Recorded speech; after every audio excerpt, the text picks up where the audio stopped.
annual winter conference, which occurs every January. This January 2022 will be the 26th annual conference and will take place in Wichita, Kansas. So how would you, you said that your system is slightly different from a modern agricultural system that others might use. How would you make the distinction between you and any other, let's say, general mainstream farming? Yeah, it's really centered around those 5 soil health principles. So we'll start with keeping the soil covered.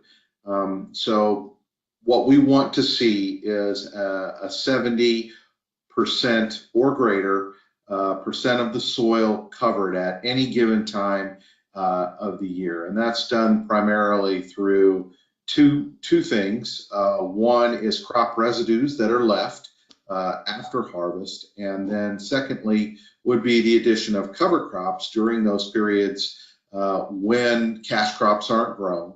Again, providing that shading, that insulation, that temperature control and moisture control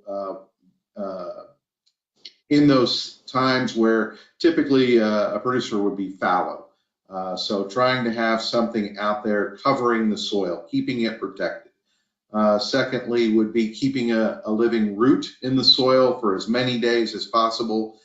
So in conventional agriculture, we often see once the crop is harvested, then nothing has been planted back into those soils until the successive crop is seeded. In the system that we promote, as soon as a crop is harvested, whether it be another cash crop, a double crop, or a cover crop, we like to see that ground seeded once again and growing something, so that the exudates from plant roots, which are a sugar-based substance coming out of those roots, are feeding that microbial system in the soil. Disturbing the soil as little as possible. That's where the origin of this organization, No.Till, came from, meaning that the soil is not routinely either plowed or disked or cultivated or harrowed. Any of those conventional agricultural soil disturbance, and typically done for either weed control or seed bed preparation. None of that occurs in the system that we promote. It's really only the time the soil is disturbed is when you're planting the seed. So we're opening up that V, and then we're putting the seed into it, and we're closing it back up. And that's really the primary time that the soil is disturbed under a soil health system. Livestock integration is another one of those soil health principles that really is a result of the separation of enterprises in modern agriculture.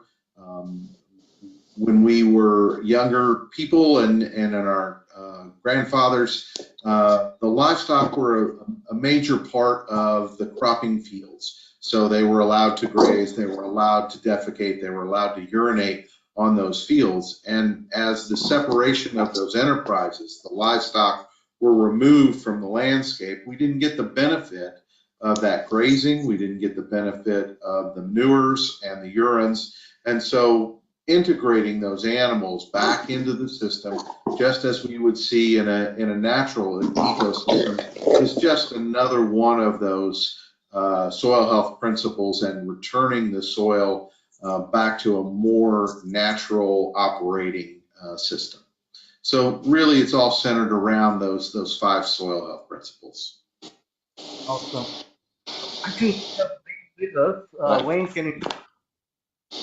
Hey, how you doing, Steve? How you doing, Mark? Hi, Wayne. How are you today? I'm good. Sorry I was a little bit late. I'm actually out on a field project in Michigan, and finished rowing a kayak around out in the pond, doing some work there, and thought I was going to be on time, and I just got a few minutes late. So, Steve, so excited that you're here with us. Steve and I had a great talk several weeks ago, everybody, and I just knew that he was going to be a blessing for all of you. talking about what his passion is. And I've been listening for the last, I think, almost since the start. And Mark, I'm going to let you continue to ask questions for just a minute while I get set up in a little bit better location, so I can speak a little bit better. So why don't you ask one or two more questions, and then I'll join in. But thank you so much for being here, Steve. Thanks, Mike. Okay, so I'm going to ask you, if you don't mind, some personal questions. So think about some mentors that you had while even in your childhood, growing up, or later on in your life that you think had an impact on your career or what you're doing today in any way. Sure. Well, I'd probably have to say my grandfather would definitely have been one of my early mentors. He is the person that took me to the farm and showed me about farming. At about the age of 8, I started to join him and help him a little bit. And in addition to the farm, he always encouraged me to watch what was happening around us, particularly as we drove around. And I would say he really was the one that began to hone my observation skills. So I can recall a particular incident where we'd been working on the farm, and I couldn't have been more than 12 or 13 years old, and I decided to take a nap on the way back to the house, and he intentionally woke me up and said, "Hey, you really need to look around." It happened to be just about dusk, and you really need to look around and see what's going on as we drive home. And on the drive home, we saw deer, we saw turkey, we saw quail, and I guess that's really where my skills for observing the natural systems began. Didn't appreciate it at the time, but certainly do now. I had an advisor in graduate school who was very important in my life, Dr. John O'Brien, who is now deceased. But he also encouraged me to explore various aquatic systems while I was in graduate school. And again, that was powers of observation. But probably in my adult life, the last 10 years, it is the farmers that I have met, and there are numerous ones who were not afraid to try something different, to buck the system, if you will, to try to produce crops in a different way that were more friendly to the soil, less intensive chemically, less intensive from a tillage standpoint, and really embrace the diversity of plants as well as the animals. And so I could spend the rest of this time probably naming those folks off, but the founders of No.Till on the Plains would definitely be in that group, that founding board that are in there, that were there when the organization got started. And I'll mention just a couple because I feel particularly close to them, but Keith Thompson from Osage City, Kansas, and Bud Davis, who was retired from NRCS, that would definitely count them in my group of mentors.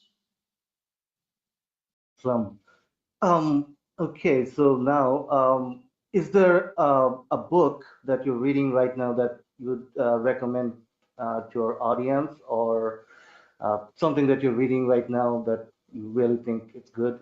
Yeah. So a couple of books that I read and reread, are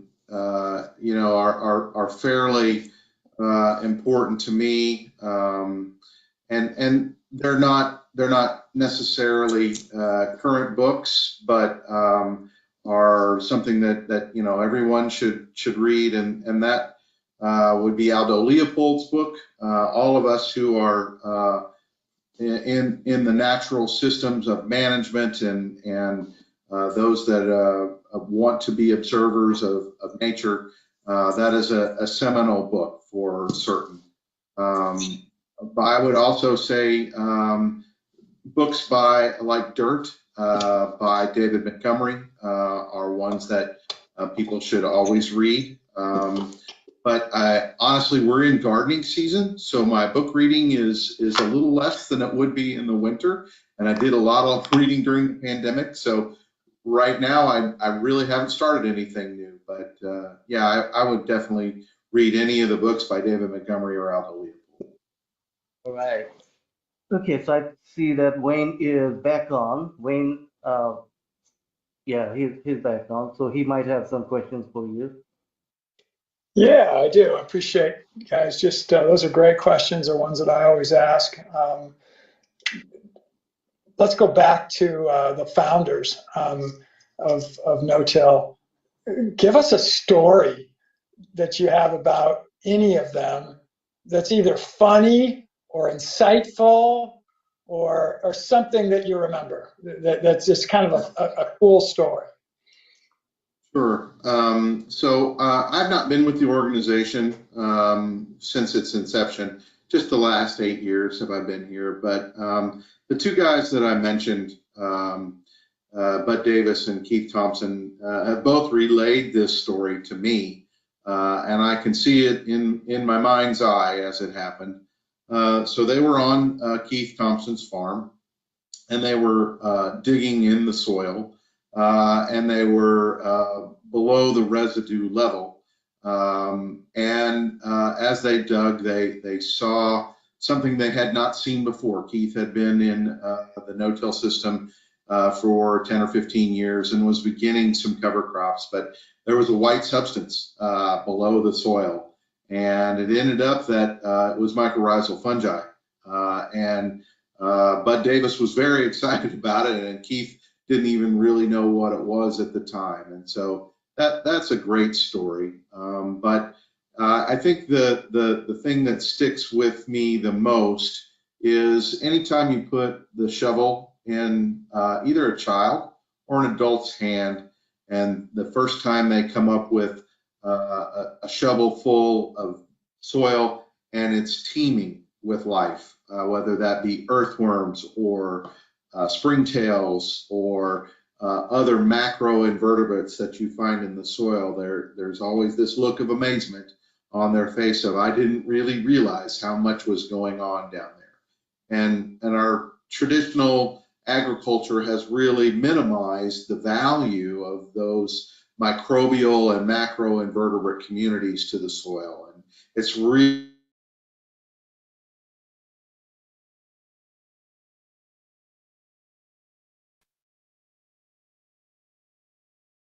And Steve, I not on right from the start, but so if this is a repeat, just tell me or tell us. And this is going to be a little funny. So in my part of the world, at least, when I go through a winter in my soil, which is a silty loam, but we can have some very dry times, and it's now time to think about growing things in that soil in the spring. And let's say it's the first time that you're growing using a no-till concept in a particular field. I don't think it means that you just take the seeds and you sprinkle them over the top of that hard ground that was never handled properly before. What do you define as a method of managing the soil to then allow you to be able to plant for the first time when a soil has never been in a no-till system before? And I know the answer, but I don't think the audience probably does. So yeah, so it really starts before that seed goes in the ground. So if the soil is bare, it's going to be hard and it's going to crust over and it's going to make it difficult for the planting tool to penetrate down through that crust and create that V slot that you want.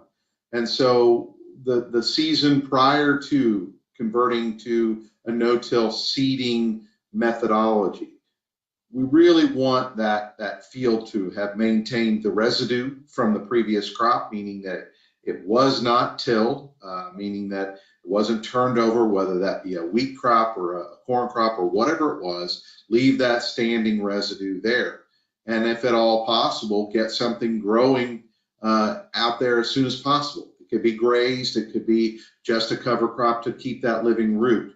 But we're really trying to create a nice, mellow soil that the very sharp planting implement can now get through.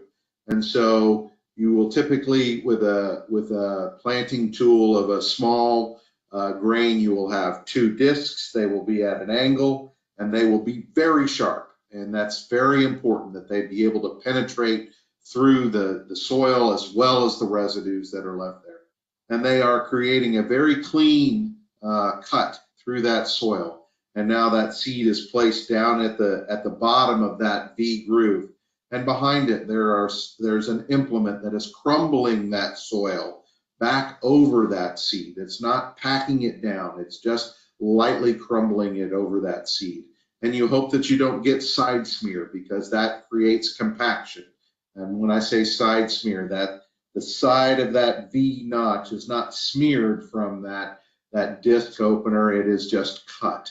And so you're really trying to create the best seed bed that you can and the cleanest V that you can. And so by covering that seed back up lightly and with adequate moisture, it should be able to germinate. It should be able to get water down at least to that level where that seed is planted. Great explanation.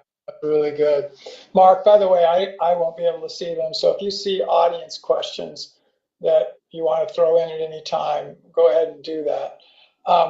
So do you have any kind of an indication of how many acres in the US, let's say, today are being, crops are being grown using a no-till method? Yeah, that's a quick question I get pretty frequently, and I can only give you my best estimate. So I'll start with this: that not all no-till is created equal, and probably the term that we prefer is either never till or continuous no-till, meaning that between crops there is not a tillage pass over the field. And the number of no-till acres, so a soybean crop is harvested and the following spring corn is planted in, there's no tillage in between. Well, a soybean crop doesn't leave a lot of residue. There's really no need for tillage except if the farmer likes it for a recreational purpose. We call that recreational tillage. And that is in the National Ag Statistics Service, that is counted as no-till. But following that corn crop, the producer goes back and they actually till those corn stalks in. That's one version of no-till. That's a statistical or a counted no-till. What we're after is continuous no-till. And those numbers of acres are significantly smaller. I would give you my best guess at about 20% of the acres across the United States are in a continuous no-till system. Somewhere 33 to 35% are in a minimum till, or that no-till situation that I described to you earlier, where there's not always tillage, but there is still some regular tillage in the system. So depending on what that definition is, anywhere between 20 and 35% of the acres are in some sort of reduced or continuous no-till. Great answer. What's a question that you get when you speak or when you are just with people that you are somewhat perplexed by? This is a tough one, or that you don't really understand how to give an answer related to the no-till concept. Is there anyone that you get that you just sort of struggle with, and even today you really don't have a good answer for? it's a tough one. Yeah. And it's mostly cultural, Wayne, in that I get younger guys say, well, how do I convince dad to let Ah, me do this? yeah. And quite honestly, dad has to see the numbers, and he has to see the benefit to the farm. And those are not always clear cut, and they certainly vary geographically, because water is the most precious commodity that we have, and you can't grow 4 crops in a year on 16 inches of moisture, but you can grow 2. And so really it's about how do we get over that social hurdle, because dad or grandpa has become accustomed to doing business with local farm suppliers. He's become accustomed to doing business with a seed supplier. He's become accustomed to doing business with the co-op. And if you overturn all of those relationships with those folks, and now you're buying less, it's a difficult social change to make. And so that is probably the most difficult question we get, because the answer is never the same from person to person. Right. Makes sense. By the way, don't you think that's very typical of farmers, multi-generational farmers in general, which is almost every question you could ask that would be something new that they'd be doing, that they would say, why would I do that? My grandpa did it this way, and my dad did it this way, and so I'm going to do it this way, right? I mean, it's not so. Marketing, for example, why do you always take your crop to the elevator versus other kinds of marketing? Dad did it, grandpa did it, I'm going to do it. I don't think it's just it's a cultural. It is very cultural.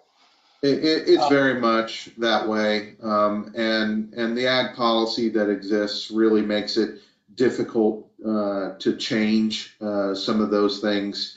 The tractor wasn't adopted overnight. It took nearly 25 years from the time the tractor was first introduced for it to be a widely used new method. And so this is not new. And particularly with the investments that are made into modern technology, it's maybe even more difficult to get a widespread change to occur. Post-planting, so a farmer has now adopted the no-till approach, and the answer may be different for, let's say, a first year versus subsequent years, but what is the difference in the way that you now manage that crop through its growth cycle, whether it be with supplements, whether it be with fertilizers, whether it be your irrigation, all of those sorts of things? Yeah, there's a couple of answers to that, Wayne. One is worry less about yield and worry more about profit. And so if the local neighborhood is all about bushels per acre, and you've been in that contest for years with the neighbors, it's going to be difficult, because more than likely to change to this type of system, you're not necessarily going to have more bushels per acre than your neighbor, but you may have more dollars per acre than your neighbor. And isn't that the most important part? Or we all want to believe that it is. The other really adjustment is thinking about the management of the crop itself. So in modern agriculture, we typically have thresholds, whether they be for weeds or for an insect pest. There's a threshold at which it's no longer tolerable, and that's going to impact the yield. And so we've got to get out there and we've got to intervene on behalf of the crop. Now, I really think we have to start thinking a little differently about what those intervention points are, what those triggers for intervening might be. That's not to say those tools aren't useful, and sometimes we do have to just save the crop. But there's a different thinking process now in the profit versus the yield. And is that actually going to pay for itself? So if I've got a weed threshold out there and it's 10 weeds per acre, for example, and that's what the local agronomist says, well, now we need to get out and spray. I counted 10 in an acre. Is that 10 really going to knock that yield back that much? And of course, it depends on the weed. Same with insects. Sugarcane aphids in our milo crop a few years back was definitely one of those where we really had to look at what stage those aphids were in, how far along the crop was, and what our beneficial insect populations were at the time. And many guys were able to avoid that costly insecticide application because the aphids were far enough along in their life cycle, the milo was far enough along in its growth cycle, and the beneficial insect populations were high enough where we really weren't going to see an impact from those sugarcane aphids. Yet they were there and they were part of the field, and many people went ahead and sprayed, and they probably lost money because they weren't assessing the entire system that was out there. What a great answer. By the way, I don't think that applies just to no-till. That's an attitude that anybody in a farming situation should have, which is think about profit. Again, a good friend of mine and a partner of mine in the past, Mark Shepard, talks about what he calls stun, and he even himself will define that differently in different contexts. But it's either strikingly terrific utter neglect or seriously terrible utter neglect. But the point is, he said, if I can get my farming more and more towards stun, that means I'm using less and less of my time, which is the most valuable asset that I have, which gives me higher and higher profits in almost all. So you know, that's an attitude that's just vital, and yet it's not the one that most people have. So staying on the you know, what extension agents will recommend and so on, is there a lot of pressure on, again, most farmers who have not yet adopted a no-till method to not do it? And where is it coming from today? I know it was probably in a different place 10 years ago. Where is that negative pressure coming from? Yeah, there's really quite a bit of investment into the iron manufacturing. So there's a local, we'll pick on John Deere, but we could pick on Case, we could pick on any of the major equipment manufacturers, and they're still selling tillage equipment. And so their local customer base that shops at that local store, those folks are probably friends. They may go to church together. They may have kids in school together. And so there's a pressure there. You know, I'm in business, so you need to help keep me in business. With the agronomy, that's kind of a mixed bag, but certainly your local agronomist and agronomist services are somewhat dependent on the amount of product that they can sell their customer base, whether that be seed, fertilizer, chemical, whatever it is. They are on the hook to try and sell that product.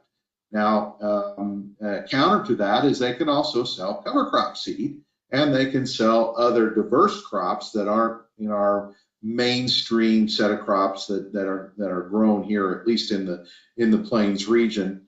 And then the USDA policies, the Farm Bill has a lot of rules and regs that farmers really have to comply with if they're going to be a part of those payments. So, for instance, there are parts in the West where a cover crop has to be determined or terminated a certain number of days ahead of the planting of the cash crop in order to prevent it from robbing moisture. In the eastern part of the same state, they don't have to terminate ahead. Matter of fact, they can terminate that cover crop after the crop is planted. And so the policies that are put there in place by USDA, particularly as it applies for crop insurance, have a big impact on making these changes, because now you may be putting at risk some of those program payments from USDA if you violate their rules anyway. And that all of that's very unfortunate, especially the front end. because I think for the most part, the farm community, the farm culture is a very people-centric one and very loyal one, and so that pressure to support friends that might be the deer dealer or the case dealer or others, and to buy equipment. And then associated with that is that sometimes the lenders make it appear to be very easy to buy equipment. And so farmers get highly over leveraged at times with equipment purchases. And once you get into that cycle, it's hard to get out of it, because usually you end up just kind of trading something in, and that way you eliminate the need to come up with some big chunk of cash at some time, and so on. And that's the other thing, for those of you that are listening that aren't in the farming industry, you need to understand that it's a very risky one, in the sense that all your costs are up front and all your income is at the end. There's just no middle ground typically. And so you take all the risk, all the costs, and then you wait till even after harvest, sometimes long period of time, because you need to store until prices go to the point where you believe they need to be before you can ultimately sell.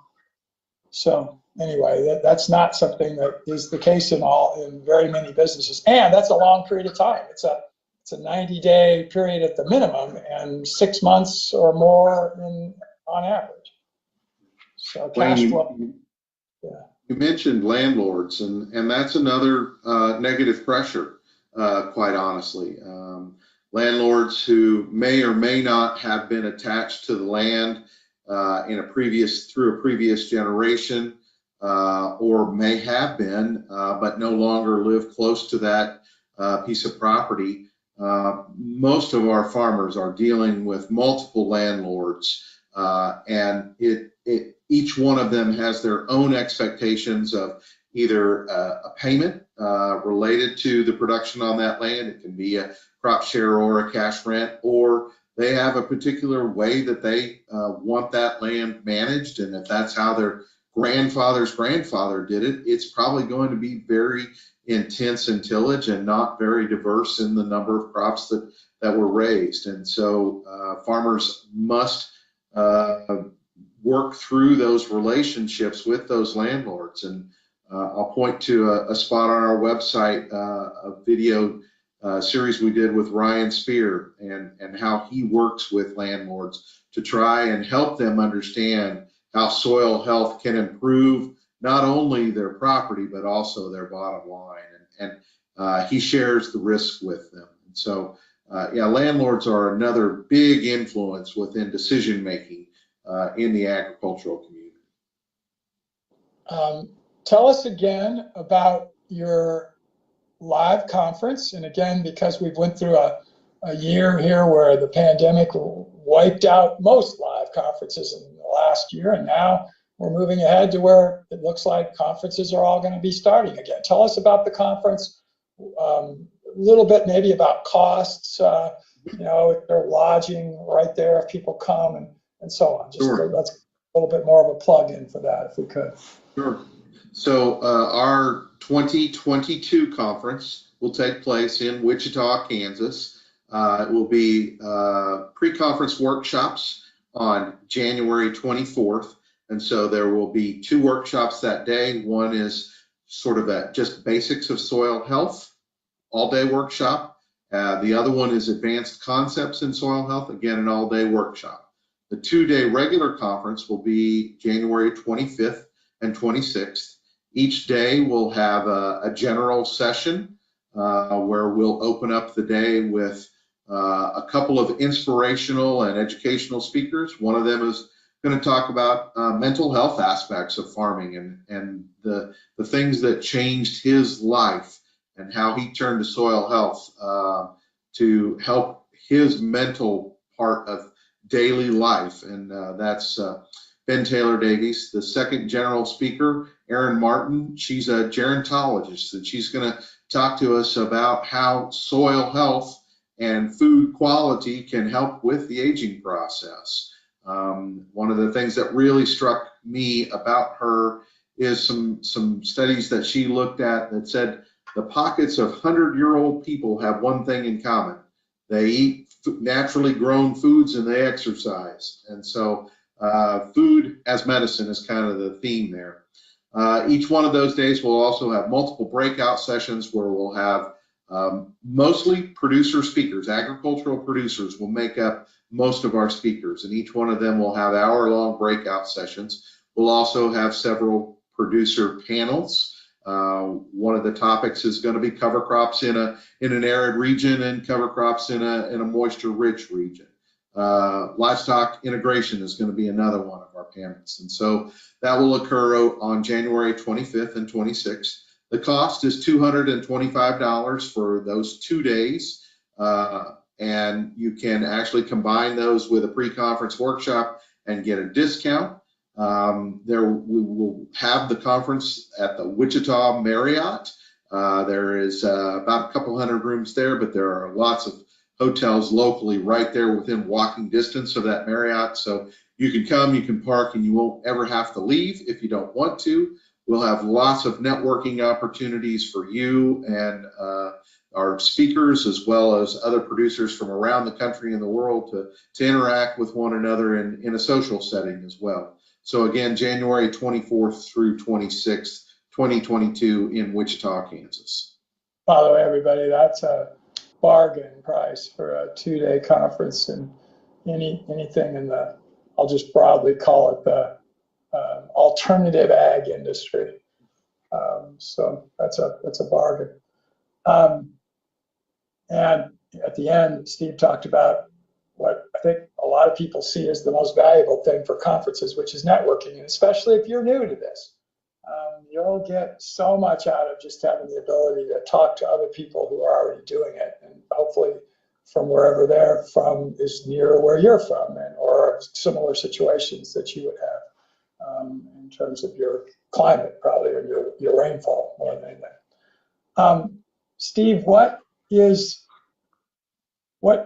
said your best guess would be 25% of the land in the area that you have knowledge of that would the crops would be farmed today with no-till.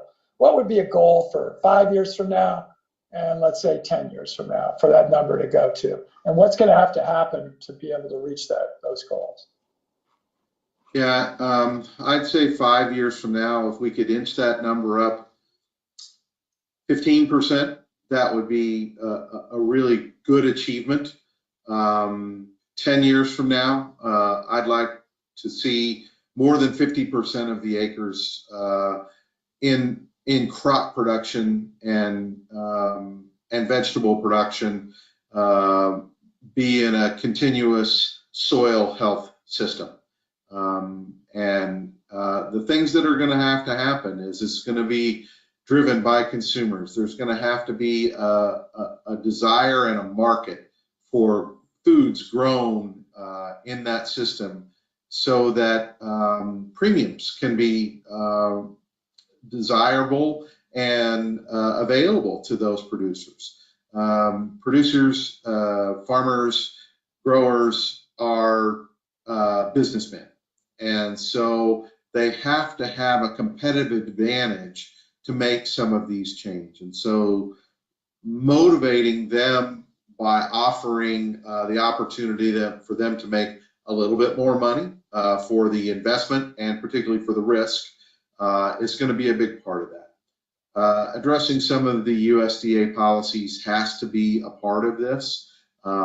We've seen the current administration give signals that they will focus more on carbon farming or practices that improve carbon in the soil.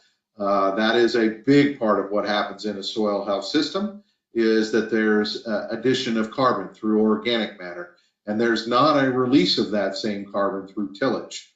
And so that appears to be on the horizon, but I would expect, at least based on the current makeup of our Congress, that it will be voluntary incentive based, and that will be the first stepping stone. And then hopefully, as the momentum builds and folks see that there is perhaps more money, less investment to be made in producing crops that way, it will just become a cultural norm.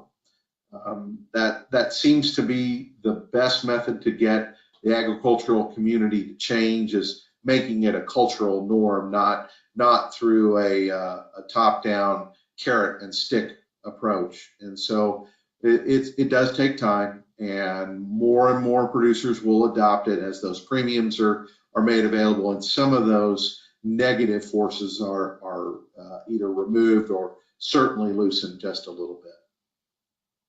Okay, great. Mark, do you see any questions from the audience that are throw in here? I'm looking at the questions. No, nobody has put anything yet, but we can see if, give them a couple of minutes. Yep, we got some time. That's why I was throwing it out now. And this is one where please don't feel bad if you just don't have any, or if you don't feel like you have any answer at all. But what if I'm a very, very small farmer? I literally just produce in a quarter-acre field behind my house for myself, my family, and my neighbors. And you can do that, by the way. You can produce a lot of food on a quarter-acre in certain locations.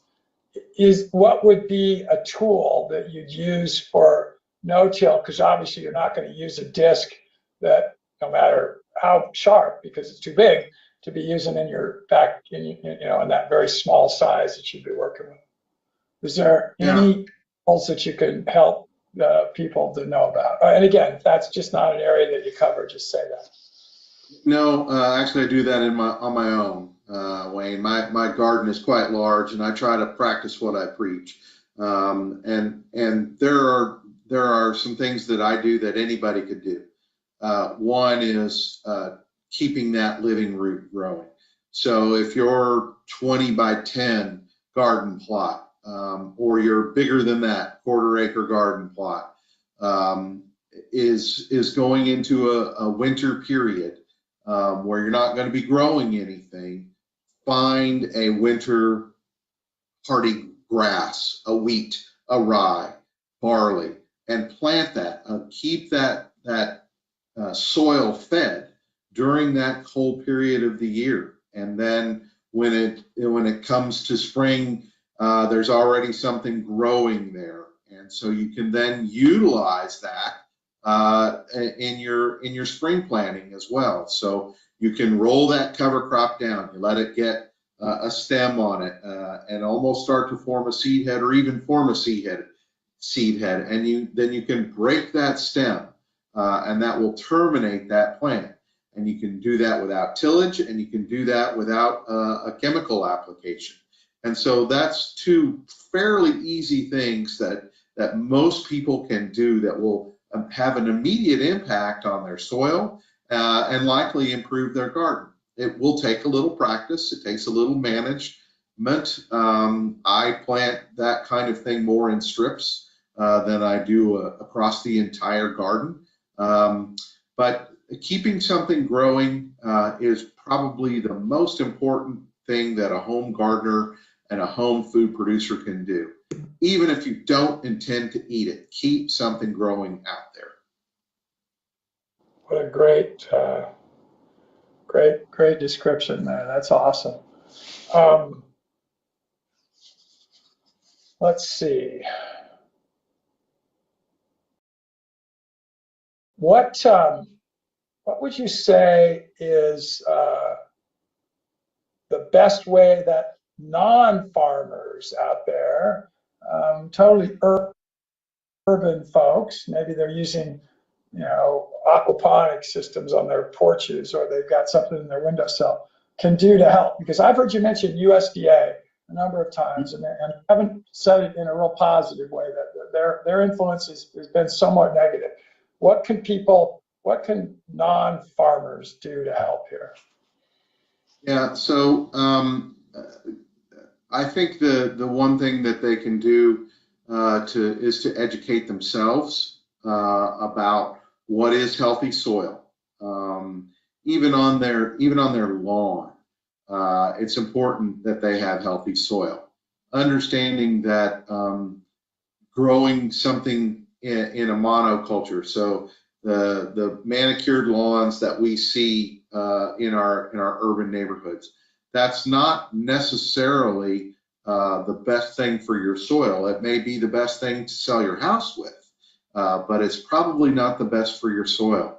Understanding that not every plant that is not a grass isn't a bad plant. Did you know that you can eat dandelions? Did you know that clovers provide pollen and nectar for bees to make honey? Be a little bit more accepting of some of those other plants in your yard because they're only helping your soil, and they may be something that you could use as a resource yourself.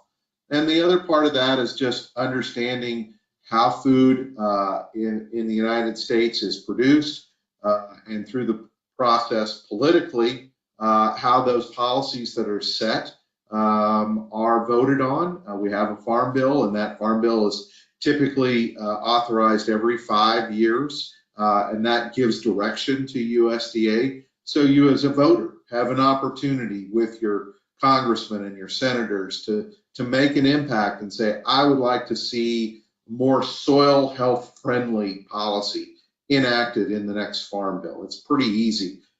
If they don't know what that means, educate yourself so that you can tell them, what does a soil health friendly policy mean? Meaning that it encourages people to grow a diverse group of plants, that they don't use tillage, and the things that I've talked about leading up to now. There's pretty simple things that consumers can do as well. Ask, how was this particular plant grown? Can the grocer answer it? If not, why not? We have a pretty good understanding of what organic means. At least we think we understand what organic means. Did you know that organic doesn't mean no-till? Organic often does use tillage because that is their weed control method. Could the organic be no-till and use cover crops for weed control? It sure could be. And so all organic is not created equal. Just because it says it's organic, does that mean it's more nutrient dense than a conventionally produced piece of fruit? Definitely not. And so understanding what all these terms mean, understanding how you as a consumer can influence what's on the shelves by speaking to your grocer, those are all things that the average citizen can do that can support the production of food in a different fashion. That was a great answer. And by the way, I love just talking about organic. And by the way, everybody may not know that there is a group out there that is working very hard to try to get another sort of designation made for the food we eat, which would be regenerative organic, where hopefully it would take into account a number of these other soil health related factors and nutrient rich situation of the food itself. And there's even a move out there by the Bionutrient Food Association. And one of our speakers we've had several times and talking about how we maybe even could create some technology to where you can point it at an orange or a batch of kale or some lettuce or even some wheat in a container and know what its nutrient value is right on your phone. I think that's going to happen. It's just a matter of time, just when that will happen. So, Mark, any other questions? We've got about 5 minutes left. Steve, you've been amazing. And I'm going to end the very last thing. I'm going to have you just give last little bit, not the detail you did before, but about the conference in coming up in January. And then anything else that could a non-farmer become a member? I'm assuming your organization is funded by some extent by members' fees and such. Isn't that maybe another way we could help support what you're doing? Yeah. Probably categories. I would Sure. think. So anyone that attends any of our events through the year, we consider them a member. We're pretty broad in the way we look at our membership. We want people to want what we offer. So we don't charge a separate membership fee. And anyone can sign up for our newsletters at any point on our website. We do take donations on our website as well. But we really want to encourage membership through participation. We have a number of events coming up this summer in this general region where we will be visiting a soil health farmer's farm. One is coming up on June 23rd in Blackwell, Oklahoma. We have another one July 15th out in Hugoton, Kansas. And if all things go well, another in August on August 10th up at Lincoln, Nebraska at the Rogers Memorial Farm.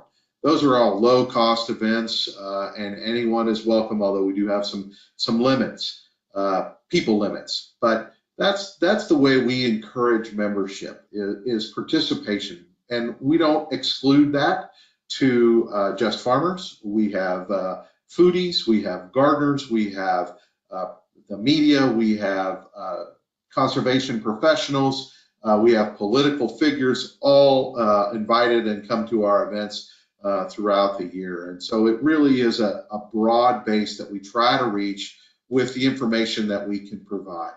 And then as far as the conference goes, we welcome anyone to come to the conference. I think it's an eye-opener for someone who's never been to something like this, and the level of discussion that occurs, particularly outside our breakout sessions in the hallways and in the evenings at dinner time, the networking that occurs, and the ideas that get exchanged. And it's not just about how do I grow a better corn crop, or how do I remove tillage from my system. It's a much broader conversation that occurs outside of those breakout rooms. We use that more as a catalyst for the conversations than anything. So really anyone is welcome at our events. Awesome. Well, we are right getting up at the top of the hour. Mark, do you see any questions out there from the audience? And if you guys, you really should ask some. No bad questions, by the way. No, I don't see any questions from the audience, but I have a question. What is the best way to get in touch with you? Is it through your website or some other way? Yeah, so through the website, there's a contact form that you can reach us. You can also just email us at info@notill.org, or you can call the number at 785-210-4549. All of those are acceptable ways to reach us if you have questions or you're looking for some information. Well, Steve, your knowledge is unbelievable. Your passion is catching, and I caught it when we talked. And I've been a No.Till fan for many years, but your enthusiasm even caused me to have more. This has been awesome. I told you this before, if you would think about some other of your farmers who might be great speakers for us at some point, we should. So, Yep. I think that's on my end. I think that's ringing somewhere else, but there's a phone ringing there. I don't know whether you guys heard it. But anyway, if you've got names and even maybe some of the founders, if they're still around, and we'd love to have those folks on, because that would even promote what you're doing more. So. Sure. Mark, do you have any other questions? Or Eve, if you're out there, you have any other questions? Anything? Reed, do you have a question? Nothing from my side right now. I think it was pretty much. Well, both of these guys get No.Till going in their countries at some point, in Bangladesh and Pakistan in a bigger way. I'm sure there is some already, but even in a bigger way. So, with that, go ahead, Mark. Oh yeah, we use conventional methods of tilling. We don't use like a big tractor or anything like that, but just almost natural way of tilling. Yeah, but I will tell you, I bet it isn't very natural because you are doing what I'm sure, I know it's right when I came in that Steve was talking about.